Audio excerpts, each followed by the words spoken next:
So ngayong araw naisipan kong bumili ng school supplies. Bumili ako ng isang maliit na notebook, isang malaki, isang ruler at color pencil. Bumili din ako ng 2 ballpen. Nagbayad na ako at kinuha ko na ang sukle at umuwi na ako agad. Awit! So dahil umabot na ako ng 1.5 million followers, naisipan kong mag-celebrate kahit konti at magpasalamat sa mga sumusuporta. Lahat ng ito ay hindi ko mararating kung hindi dahil sa inyong lahat. Kaya itong video na ito ay inaalay ko sa inyo. Hindi ko akalain na aabot ako sa ganito. Salamat sa walang sawang suporta. Ito na lang kulang TikTok. Ano na? Awit! So bigla lang namatay ang laptop ko sa kalagitnaan ng online class at di ko na ito mabuksan at dahil may kailangan ako ipasa, pumunta ako sa internet shop. Huwag kayong mag-alala, mayroon tayong mahiwagang alcohol at sumusunod tayo sa habatas. Tinapos ko lang ang lahat ng mga gawain ko at umuwi na ako agad. Napasa ko na, awit! Gusto ko na sanang bilhin ng Skinny Chew kaso wala akong pambili pero nakaisip ako ng paraan. Bumili ako ng burger at binenta ko sa halagang napakamura. Ilang minuto lang nakalipas, may bumili na ng burger. At sa wakas, mapambili na ako ng skin. Sa sobrang excited ko, binili ko na agad ang Skinny Chew para makalaro na ako. Woohoo! Awit!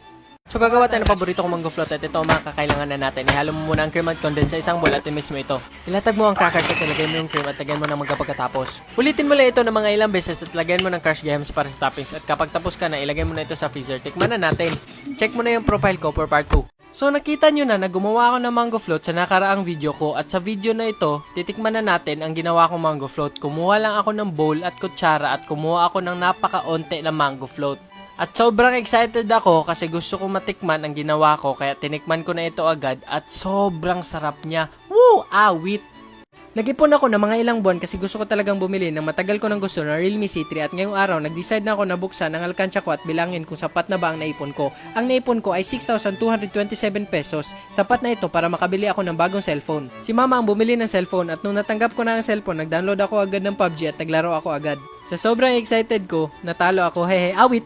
So umalis ako ng bahay para bumili ng hard disk drive para sa computer ko at pauwi na sana ako nang biglang tumawag ang nanay ko at nagpabili siya ng pizza at sabi niya bumili din daw ako ng ice cream kaya bumili ako at pagkatapos umuwi na ako agad. At agad kong binuksan ng pizza at kumain na ako. Awit! Bibili na sana ako ng milk tea kaso sirado ang milk tea shop kaya naisipan ko pumunta sa pinakamalapit na tindahan ng milk tea para bumili syempre ng milk tea at umuwi na ako agad at gusto ko nang uminom ng milk tea ko. Awit! Sobrang adik ko sa milk tea. Sa sobrang adik ko, sinubukan ko na gumawa ng sarili kong milk tea at dahil naubos na ang pera ko sa kakabili ng milk tea, naisipan ko bumili ng pinakamurang milk tea na alam ko. At ang pinili ko ay Okinawa na flavor at wala itong pinagkaiba sa totoong milk tea. Awit! Nakita ko tong video sa TikTok na gumagawa siya ng mask gamit ang medyas. Kaya di na ako nagdalawang isip na gawin ito. Kumuha ko ng medyas na di ko na ginagamit at panggupit ng medyas. Ginaya ko lang yun na sa video kung saan niya ginugupit. Ginupit ko yung magkabilang dulo kung saan ko ilalagay ang tenga ko. At ito na ang final product. Okay naman siya. Bye-bye!